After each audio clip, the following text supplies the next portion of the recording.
উড়িষ্যা সব নিয়ে নেবেন আর আমরা বসে বসে ললিপপ খাবো।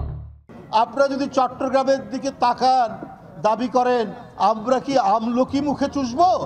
মঙ্গলবার বেলা 11টায় রাজশাহীর ভুবনমোহন পার্কে দেশীয় পণ্য কিনে হও ধন্য শীর্ষক এ অনুষ্ঠানের প্রধান অতিথির বক্তব্য রেখেছেন বিএনপির সিনিয়র যুগ্ম মহাসচিব অ্যাডভোকেট রুহুল কবির রিজভী।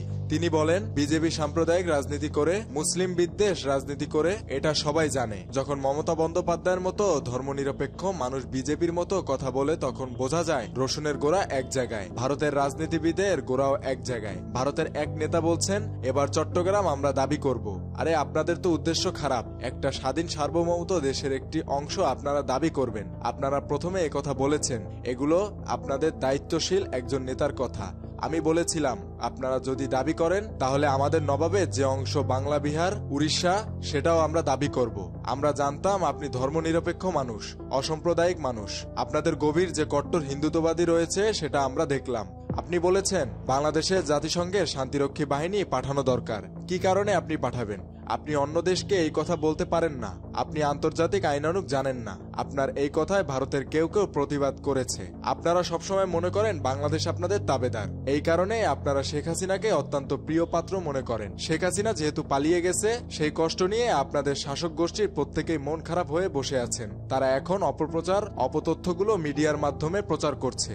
তাতে কোনো লাভ হবে না। তিনি আরো বলেন, পশ্চিমবঙ্গের মুখ্যমন্ত্রী মমতা বন্দ্যোপাধ্যায়ের নাকি খোসা হয়েছে, কষ্ট পেয়েছেন। তারা বলছেন বাংলা বিহার ও উড়িষ্যা দখল করতে এলে আমরা কি ললিপপ খাবো? আমি বলে রাখি, আপনারা চট্টগ্রামের দিকে তাকালে তাহলে কি আমরা আমলকি চুষবো?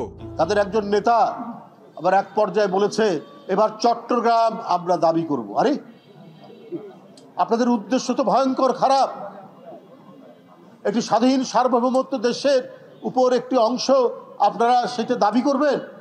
আপনারা প্রথমে এই কথা বলেছেন, আপনাদের দায়িত্বশীল একজন নেতা বলেছে। তোরা আমি বলেছিলাম যে আপনারা যদি দাবি করেন তাহলে আমাদের নবাবের যে অংশ বাংলা বিহার উড়িষ্যা সেটাও আমরা দাবি করি। এবং এইটাতে পশ্চিম বাংলার মুখ্যমন্ত্রী অত্যন্ত নাকি গোস্বা হয়েছে, কষ্ট পেয়েছে। বলছে যদি আসে বাংলাদেশ থেকে উড়িষ্যা বিহার এগুলো দখল করতে আমরা কি ললিপপ খাবো? তো আমিও বলে রাখি, আপনারা যদি চট্টগ্রামের দিকে তাকান, দাবি করেন আমরা কি আমলকি মুখে চুষবো? তা তো আমরা চুষবো না। মেহেদী হাসান বাপ্পি, খুলনা গেজেট।